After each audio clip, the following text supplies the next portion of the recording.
السلام علیکم ورحمۃ اللہ وبرکاتہ۔ خواتین و حضرات، اتل ما اوحی قرآن مجید کا 21واں پارہ ہے۔ ان میں جو صورتیں آئی ہیں اور ان میں جو بڑے بڑے موضوعات زیر بحث آئے ہیں ان پر ایک نظر ڈالتے ہیں۔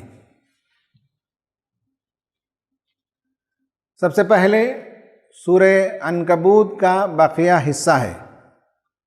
اتل ما اوحی الیک من الکتاب واقم الصلاۃ ان الصلاۃ تنہی عن الفحشاء والمنکر ولذکر اللہ اکبر واللہ یعلم ما تصنعون۔ اللہ کے رسول صلی اللہ علیہ وسلم سے کہا گیا کہ آپ اس وحی کی تلاوت کر کے لوگوں کو سنا دیجئے جو آپ کی طرف بھیجی گئی ہے، اور نماز قائم کیجئے، اللہ تعالیٰ کا ذکر کیجئے۔ یہ سب سے بڑی بات ہے۔ نماز فحش اور برائیوں سے روکتی ہے۔ یہ اور اس طرح کی باتیں شروعات میں آئی ہیں اللہ کے رسول صلی اللہ علیہ وسلم سے ایڈریس کرتے ہوئے۔ اس میں یہ معلوم ہوتا ہے کہ شروعات میں جو وحی کو سنانے کی بات کہی گئی ہے، اس کے پیچھے یہ بات کہ لوگ مطالبہ کرتے تھے کہ آپ کی نبوت کے لیے کوئی نشانی لائیے۔ اللہ نے فرمایا کہ کم عقلو، تم حصی معجزے مانگتے ہو۔ سمجھدار اور عقل مند لوگوں کے لیے حصی معجزوں سے زیادہ جو غیر حصی معجزہ قرآن کی شکل میں ہم نے دیا، وہ تمہارے لیے ایمان لانے کے لیے کافی ہے۔ لوگ آخرت سے پہلے دنیا میں بھی عذاب کا مطالبہ کرتے تھے اگر ہم جھوٹے ہیں اور باطل پر ہیں۔ اللہ نے کہا کہ جب اسے لانا ہے اس وقت لے آئیں گے، لیکن اس وقت ان لوگوں کا کیا حال ہوگا جب جہنم میں جھونکے جائیں گے۔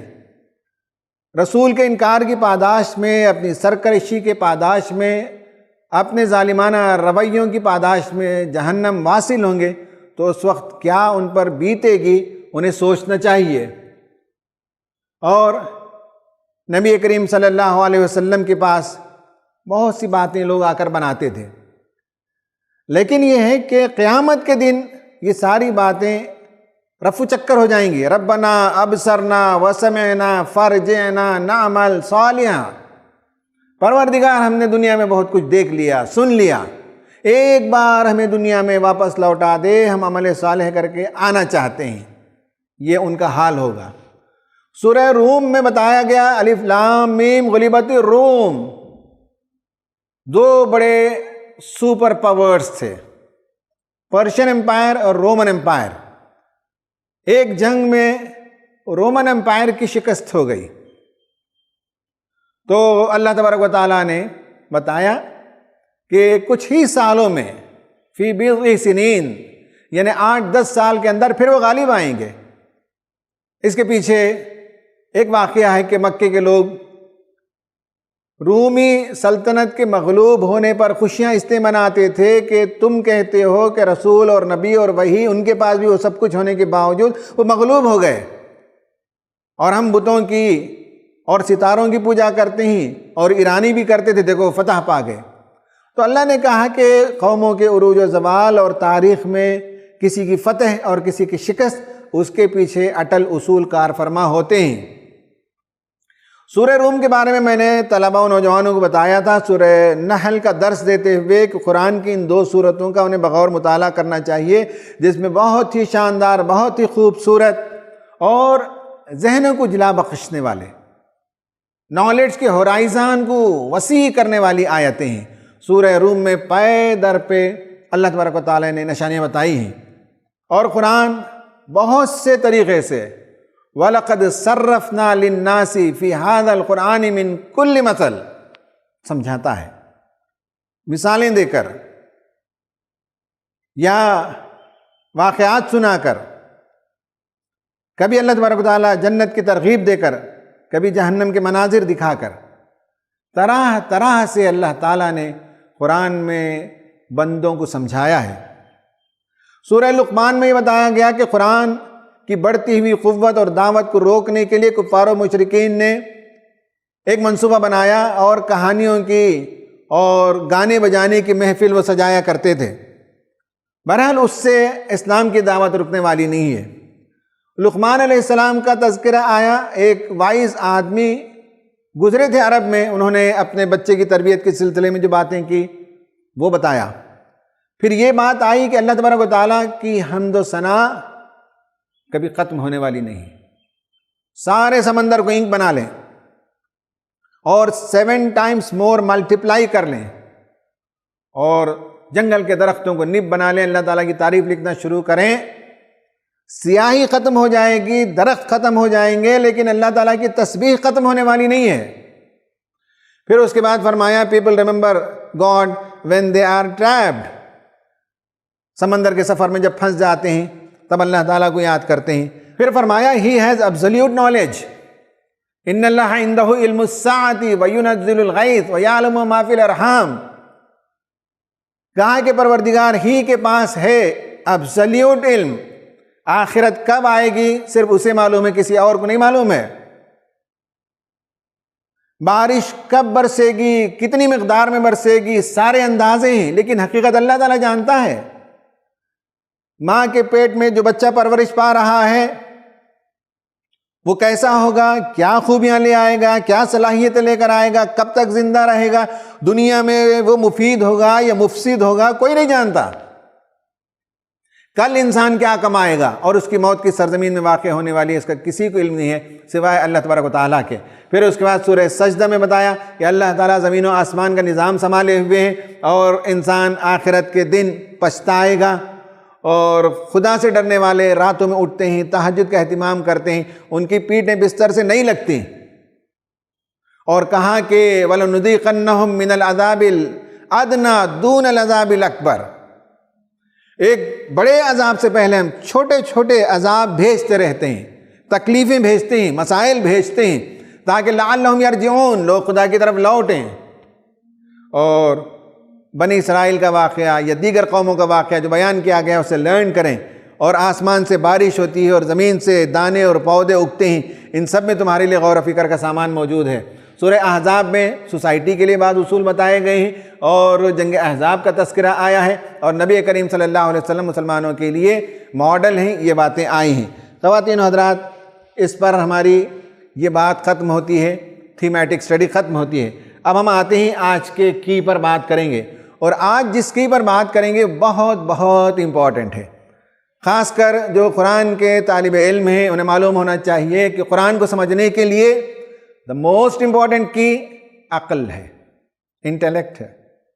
مسئلہ یہ ہے کہ آج ہمیں اس طرح سے مذہب کو سکھایا اور پڑھایا گیا کہ عقل کو الگ رکھیں اور دور رکھیں، مذہب کو الگ رکھیں، دو خانوں میں تقسیم کر دیا گیا۔ ہمیں دیکھنا چاہیے کہ عقل کی کتنی اہمیت ہے، ڈیفینیشن آف تھنکنگ اور اس کے کانسیپٹ پر، عقل پر، یہ کچھ بنیادی باتیں ہیں۔ المحاسبی کا کہنا ہے کہ everything has an essence, the essence of man is his mind, ہر چیز کا ایک جوہر ہے، ہر چیز کی ایک حقیقت ہے، اور انسان کا جو جوہر ہے وہ اس کی عقل ہے۔ اسی طرح سے زمخشری کا کہنا ہے that mind is a tool of discrimination، تمیز کرنا، ڈسکریمنیشن سے مراد فرق کرنا، بھلے میں، برے میں، اچھے لوگوں میں، برے لوگوں میں، خدا کی قدرت کی کار فرمائی، ان سارے امور کو سمجھنے کے لیے عقل ہی تمیز سکھاتی ہے۔ پھر اس کے بعد غزالی نے کہا کہ the mind is the source and the foundation of science. It is like the light to the sun and the sight to the eye. سورج اور اس کی شعاؤں کو الگ الگ نہیں سمجھا جا سکتا، آنکھ اور اس کی بینائی کو الگ الگ نہیں سمجھا جا سکتا، اسی طرح عقل اور سائنس دو الگ الگ چیزیں نہیں، عقل ہے تو سائنس ہے۔ تو عقل کا استعمال ہو، عقل کا مینیفیسٹیشن ہے سائنس، یہ امام غزالی نے کہا۔ اور قرطبی نے کہا کہ مائنڈ از نالج، عقل ہی علم ہے، جس کے پاس عقل ہے اس کے پاس علم ہے، جس کے پاس علم ہے وہ عقل کا لازماً استعمال کرے گا۔ There is no knowledge without mind and no mind without knowledge۔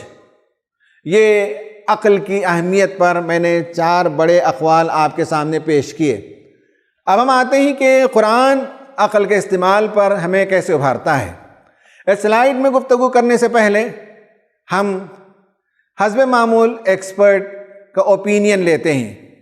ہم ڈاکٹر محی الدین غازی صاحب سے پوچھیں گے، جو ہمارے دوست بھی ہیں، مفکر بھی ہیں، مصنف بھی ہیں، عقل پر ان کی ایک کتاب بھی ہے۔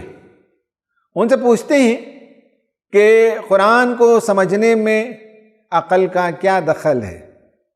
بسم اللہ الرحمن الرحیم۔ قرآن مجید میں جگہ جگہ ایسے سوالات ہم کو ملتے ہیں اور بہت کثرت سے ملتے ہیں جو کہ سیدھے عقل کو مخاطب کرتے ہیں اور سوئی ہوئی عقلوں کو جگاتے ہیں، اور وہ عقل جو اپنا کام نہیں کرے اسے اپنا کام کرنے پر مجبور کرتے ہیں۔ تو قرآن مجید کا عقل سے بہت ہی گہرا تعلق ہے۔ قرآن مجید کے دلائل وہ دراصل عقلی دلائل ہیں، مذکور تو ہیں قرآن مجید میں، اس لیے ہم ان کو نقل کے دلائل کہتے ہیں، لیکن اپنی ماہیت کے لحاظ سے، اپنی حقیقت کے لحاظ سے وہ سب عقلی دلائل ہیں، عقل کو اپیل کرنے والے ہیں، عقل کو سمجھانے والے ہیں، عقل کو مطمئن کرنے والے ہیں۔ قرآن مجید اور عقل میں بہت گہرا رشتہ ہے۔ قرآن مجید ظاہر ہے کہ اللہ تعالیٰ کی کتاب ہے، اللہ تعالیٰ نے قرآن مجید نازل فرمایا ہے، اور عقل بھی اللہ تعالیٰ کا عطیہ ہے، جس کے ذریعے سے اللہ تعالیٰ نے انسان کو خلافت کا مقام عطا کیا ہے اور دیگر بہت ساری مخلوقات پر فضیلت بخشی ہے۔ تو وہ اسی عقل کے ذریعے سے بخشی ہے جو کہ بہت ہی منفرد قسم کی عقل جو کہ انسانوں کو عطا ہوئی ہے، ایسی عقل جو کہ کسی اور مخلوق کو، زمینی مخلوق کو عطا نہیں ہوئی ہے۔ تو یہ عقل بھی عطیہ خداوندی ہے، اور جو وحی ہے اور قرآن مجید ہے وہ بھی اللہ تعالیٰ کا عطیہ ہے، اللہ تعالیٰ کی نعمت ہے۔ تو ان دونوں کے درمیان مکمل طور پر ہم آہنگی پائی جاتی ہے، وحی جو کچھ کہتی ہے، قرآن مجید میں جو کچھ بیان کیا گیا ہے وہ چیزیں ہیں جن پر عقل کو اطمینان حاصل ہوتا ہے، اور یہی وجہ ہے کہ قرآن مجید عقل پر کہیں بھی پابندی نہیں لگاتا ہے، بلکہ عقل کو مکمل آزادی دیتا ہے۔ کسی طرح کی پابندی آپ کو قرآن مجید میں عقل پر نہیں ملے گی، صرف اتنی پابندی ہے کہ وہ ظن کی اتباع نہیں کرے، وہ ہوا یعنی خواہشات نفس کے پیچھے نہیں چلے۔ ان پابندیوں سے آزاد ہو کر اور ایسی دیگر پابندیوں سے آزاد ہو کر عقل کو اپنا کام پوری آزادی کے ساتھ کرنا ہے اور بغیر کسی قید و بند کے ساتھ کرنا ہے۔ یہ بات بہت ہی قابل ذکر ہے کہ پورے قرآن مجید میں کہیں بھی عقل کی مذمت نہیں کی گئی ہے، کسی طرح کی اشارے کنائے میں بھی عقل کی مذمت نہیں کی گئی ہے۔ پورے قرآن مجید میں کہیں بھی عقل پر کسی طرح کی پابندی نہیں لگائی گئی ہے، بلکہ پابندیاں ہٹائی گئی ہیں، اور پورے قرآن مجید میں جگہ جگہ عقل کے استعمال پر ابھارا گیا ہے، بلکہ عقل کے وہ جگایا گیا ہے اور عقل کو کام کرنے پر گویا کہ ایک طرح سے اکسایا گیا ہے، مجبور کیا گیا ہے۔ اور پورے قرآن مجید میں جگہ جگہ عقل کو نہیں استعمال کرنے کی شدید مذمت آئی ہے۔ تو اس طرح سے ہم دیکھتے ہیں کہ قرآن مجید اور عقل کا بہت ہی گہرا، بہت ہی دوستانہ اور بہت ہی ہم آہنگی والا تعلق ہے۔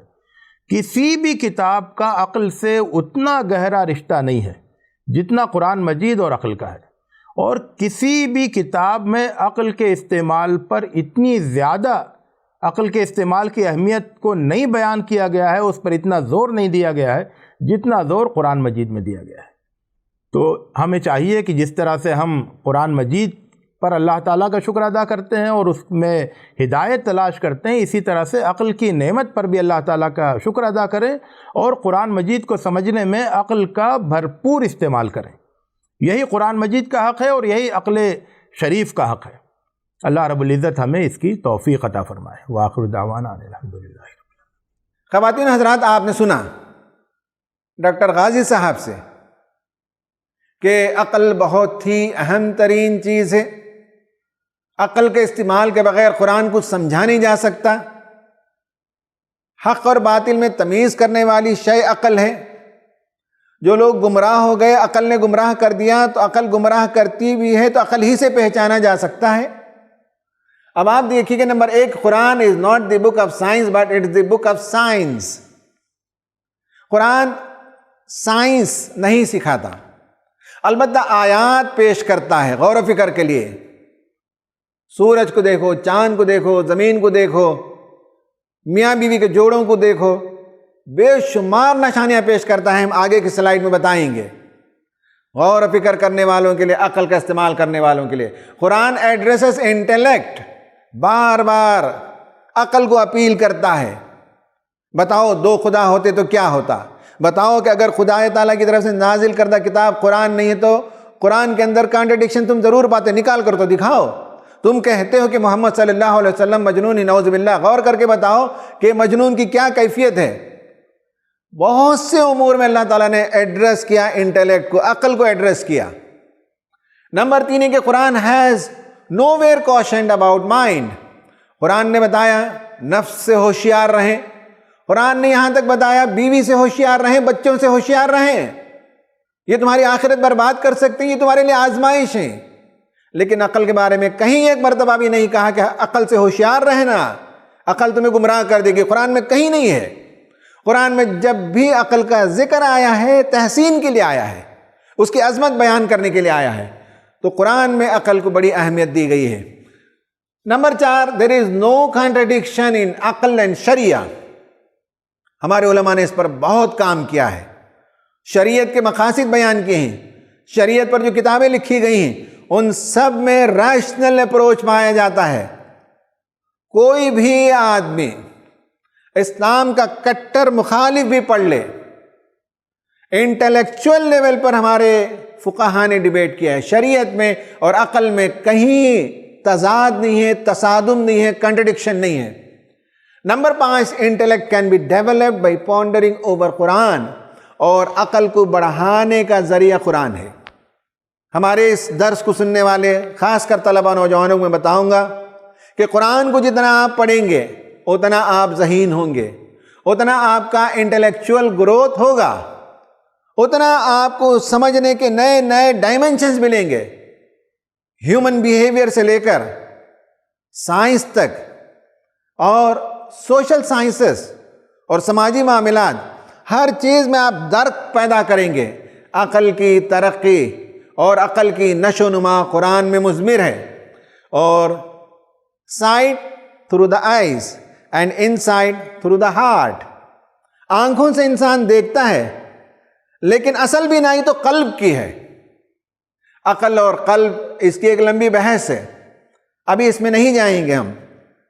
علم کا مرکز کیا ہے؟ بعض لوگوں نے کہا کہ قلب ہے. The great discoveries are not just products of mind, knowledge is attached to mind and heart.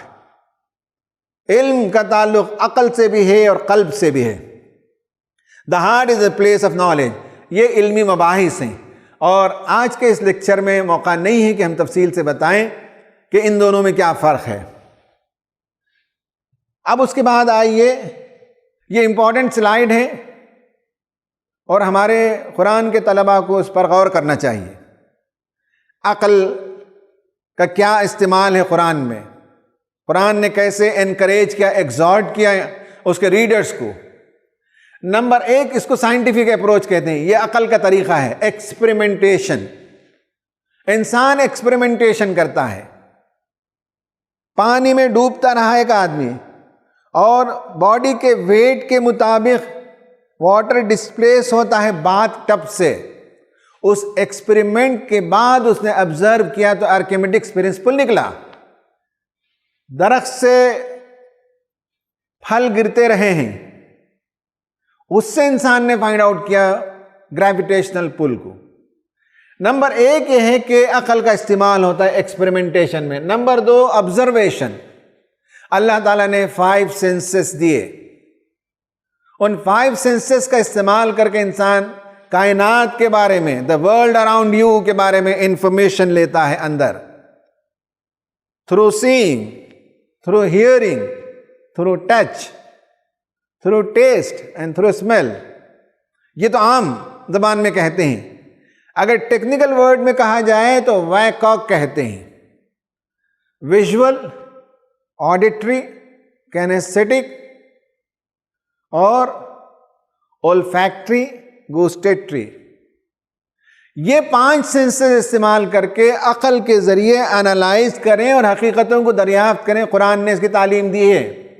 Number 3 یہ ہے کہ انفیرنس، جب آدمی ایکسپریمنٹ کرتا ہے، آبزرویشن کرتا ہے تو اس سے کچھ نتیجے نکالتا ہے اور اس کے بعد ان نتیجوں کو جوڑتا ہے، سسٹمائزیشن آف انفیرنس، یعنی جو نتائج اس نے نکالے ہیں انہیں مرتب اور منظم کرنے سے ایک حقیقت دریافت ہوتی ہے۔ اب آپ کے سامنے سورہ نمبر 16 ورس نمبر 10 to 13 پیش کیا گیا ہے۔ چاروں پروسیس کو آپ دیکھ لیجئے۔ قرآن نے کہا هُوَ الَّذِي أَنزَلَ مِنَ السَّمَاءِ مَاءً لَكُمْ مِنْهُ شَرَابٌ وَمِنْهُ شَجَرٌ فِيهِ تُسِيمُونَ۔ یہ ہے ایکسپریمنٹیشن۔ پروردگار نے آسمان سے تمہارے لیے پانی برسایا، تم اسے پیتے ہو، تمہارے لیے درخت اگائے اور تمہارے جانور بھی اس سے چرتے اور چگتے ہیں۔ یہ ایکسپریمنٹیشن ہے۔ آبزرویشن دیکھیں، يُنبِتُ لَكُمْ بِهِ الزَّرْعَ وَالزَّيْتُونَ وَالنَّخِيلَ وَالْأَعْنَابَ وَمِن كُلِّ الثَّمَرَاتِ۔ تمہارے کھانے پینے کے لیے اللہ تعالیٰ نے 1-2 چیزیں پھینک نہیں مار دی کہ جاؤ کھاؤ اور زندہ رہو، جیسے بیل بھینس ہیں، 2-4 قسم کے گھاس اور پتے کھا لیے اور بس ختم نہیں۔ آبزرو کرو کہ تمہارا رب کتنا رحیم اور شفیق ہے کہ اس نے تمہارے لیے کھیتیاں پیدا کی، اس نے تمہارے لیے زیتون پیدا کیے، اس نے تمہارے لیے کھجور پیدا کیے، اس نے تمہارے لیے انگور پیدا کیے، بہت سے پھل پیدا کیے۔ ان فی ذلک لآیات لقوم یتفکرون۔ تفکر کرنے والے، عقل کا استعمال کرنے والوں کے لیے بے شمار نشانیاں ہیں۔ پھر کہا کہ وَسَخَّرَ لَكُمُ اللَّيْلَ وَالنَّهَارَ وَالشَّمْسَ وَالْقَمَرَ وَالنُّجُومُ مُسَخَّرَاتٌ بِأَمْرِهِ۔ صرف زمین میں تمہارے لیے چیزیں پیدا نہیں ہوتی، آسمان اور آسمان میں جتنے اجرام فلکی وہ بھی تمہاری مدد کرتے ہیں۔ صبح شام کے باری باری آنے اور جانے سے فصلوں کے پکنے میں مدد ملتی ہے۔ سورج اور چاند یہ سب اپنا اپنا رول پلے کرتے ہیں۔ کہا ان فی ذلک لآیات لقوم یعقلون، جو عقل سے کام لیتے ہیں ان کے لیے اس میں بڑی نشانیاں ہیں۔ اس سے آدمی انفر کرتا ہے کہ یہ سب دیکھنے کے بعد یہ کائنات ایک کل ہے، ایک خوراک کا دانہ اگر چاہیے تو پوری کائنات کی مشنری ہماری مدد کرتی ہے۔ یہ ہے انفرنس۔ اور کہا کہ وما ذرأ لکم فی الارض مختلفا الوانہ ان فی ذلک لآیات لقوم یذکرون۔ انفرنس ہے یذکرون کا مطلب۔ اور کہا کہ مختلف لون، رنگ، خوشبو، یعنی ان آیتوں میں کہا گیا کہ دیکھنے سے، سننے سے اور چھونے سے تمہارا تعلق ہے، اور یہاں کہا کہ سونگنے سے اور چکھنے سے۔ 5 سینسز کا استعمال کرو اور غور و فکر کرو اور عقل سے کام لو اور انفرنس کرو۔ یہ ہے قرآنک سٹائل، قرآنک ایٹیٹیوڈ، قرآن کا طریقہ۔ اب ہم اس پارے میں جو مضامین ہیں اس پر ہم بات کریں گے۔ اس پارے میں جو 5 صورتیں آئی ہیں ان میں 6 مرتبہ ایسٹرو فزکس کا تذکرہ ہے۔ آسمان، زمین، سورج، چاند، ستارے، ان کا تمہارے لیے مسخر کرنا، تمہاری فلاح، تمہارے بہبودی، تمہارے رزق رسانی میں ان کا بڑا کردار ہے۔ یہ ساری باتیں ہیں۔ رین اینڈ ویجیٹیشن، بارش کا پروسیس، بارش کے فوائد، اس سے اگنے والے نباتات، ان سب کا تذکرہ 4 مرتبہ آیا ہے۔ سی ٹریول کا تذکرہ 3 مرتبہ آیا ہے۔ غور و فکر کرو، سوچو، عقل سے کام لو۔ پھر اسپاؤسز، تمہاری بیویاں، اس میں بھی تمہارے لیے بڑی نشانیاں ہیں۔ لینگویجز، اللہ تعالیٰ نے کتنی زبانیں پیدا کی۔ ہم جس ملک میں رہتے ہیں اس میں تو بے شمار زبانیں بھی ہیں، بے شمار بولیاں بھی ہیں، اس میں بھی اللہ تعالیٰ کی نشانی ہے۔ اور انسانی نسلوں کے بارے میں، ہیومن ریس کے بارے میں، اینتھروپولوجی کے بارے میں اس پارے کے اندر ذکر ملتا ہے۔ یہ سب عقل سے انسان فائنڈ آؤٹ کرے گا۔ اسی طرح ہیومن نیچر، انسان کی فطرت، اس پر اللہ تعالیٰ نے گفتگو کی ہے۔ اور اللہ نے انسان کو فطرت پر پیدا کیا، اور وہ فطرت اللہ تعالیٰ نے بنائی ہے، وہ دین قیم ہے۔ اس فطرت کو انسان بگاڑتا ہے، اس فطرت کو انسان مسخ کرتا ہے، شیطان کی راہوں پر چل کر اور نفس کی اتباع کر کے انسان اپنے فطرت سے انحراف کرتا ہے، ورنہ فطرتاً انسان اسلام پر پیدا ہوتا ہے۔ ہیومن سائیکالوجی 3 مرتبہ آیا ہے، خوشی میں اس کا بیہیویئر کیسے، غم میں اس کا بیہیویئر کیسے، پھنس جاتا ہے تو اس کا بیہیویئر کیسے، اللہ تعالیٰ سے کیسے دعا مانگتا ہے، اللہ تعالیٰ اس کی مدد کرتا ہے تو پھر اس کا بیہیویئر کیسے ہوتا ہے۔ ویلتھ ڈسٹریبیوشن، اس کے بارے میں بھی تذکرہ آیا کہ اللہ تبارک و تعالیٰ نے سب کو یکساں نہیں بنایا، بعض لوگوں کو مالدار بنایا، بعض لوگوں کو بقدر ضرورت رزق عطا کیا، ان سب کے پیچھے حکمتیں اللہ تعالیٰ نے بیان فرمایا۔ ہسٹری کا ذکر ملتا ہے اسی ایک پارے کے اندر، میں پورے قرآن کی گفتگو نہیں کر رہا ہوں، اس پارے کے اندر جو 5 سورتیں آئیں اس میں تاریخ کا ذکر ہے، کریشن آف مین پر، انسان کو اللہ نے کیسے پیدا کیا، نطفہ سے پیدا کیا، مٹی سے پیدا کیا اور کھنکھناتے ہوئے گارے سے پیدا کیا، پھر اس کے بعد مختلف مرحلوں سے اللہ تعالیٰ نے گزارا، وہ سب ہے۔ پھر لائف ایوری ویئر، تم ہر جگہ دیکھو کس طرح سے اللہ تعالیٰ نے زندگی کو بسایا ہے، درختوں میں، پھولوں میں اور پودوں میں اور پتوں میں، ہر طرف زندگی نظر آتی ہے۔ سلیپ، نیند آنا اور وقت پر نیند آنا، اور نیند کے آنے میں برین ویوز کا جو رول ہوتا ہے، گاما، ٹیٹا اور بیٹا اور آلفا جو ویوز ہوتے ہیں، وہ ویوز کس طرح سے سلو ڈاؤن ہوتے ہوئے انسان نیند کی آغوش میں چلا جاتا ہے۔ Day and night and their functions 5 مرتبہ آیا ہے، لائٹننگ اینڈ رین کا تذکرہ 3 مرتبہ آیا ہے۔ لائف سائیکل، پیدا ہوا، بچہ رہا، رینگنے لگا، چلنے لگا، پڑھنے لگا، جوان ہوا، شادی ہوئی، بوڑھا ہوا، پھر اس کے بعد بچے کی سی حالت آ گئی، یہ لائف سائیکل 2 مرتبہ آیا ہے۔ کرپشن آن ارتھ، زمین میں جو فساد پھیل گیا ہے اور انوائرمنٹل جو ایشوز آ گئے ہیں اس کا ذکر ملے گا، ہواؤں کے چلنے کا تذکرہ ہے اور پھلوں کے پکنے کا تذکرہ ہے اور بچوں کی پرورش اور ان کی تعلیم و تربیت کا ذکر ہے۔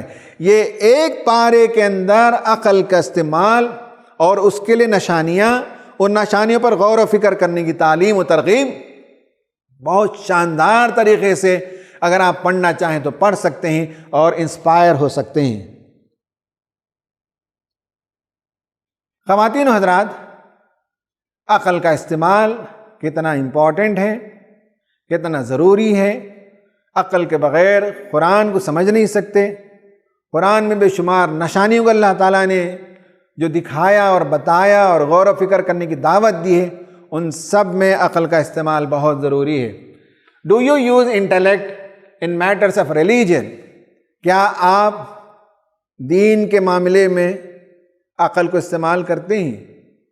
کہیں آپ کا یہ خیال تو نہیں ہے کہ دین اور عقل 180 ڈگریز میں چلتی ہیں، دونوں کے راستے الگ ہیں؟ نہیں، آپ کا کیا ٹیک ہے، آپ کا کیا آئیڈیا ہے؟ Is your married life a sign of God؟ اسی پارے میں اللہ تعالیٰ نے کہا وَمِنْ آيَاتِهِ أَنْ خَلَقَ لَكُم مِّنْ أَنفُسِكُمْ أَزْوَاجًا، اللہ کی نشانیوں میں سے تمہارا جوڑا بھی ایک نشانی ہے۔ تو کیا آپ اگر شادی شدہ ہیں تو آپ اپنے جوڑے کو خدا کی نشانیوں میں قرار دے سکتے ہیں؟ Do you train your children on Quranic values? Luqman نے اپنے بچے کو بعض نصیحتیں کی۔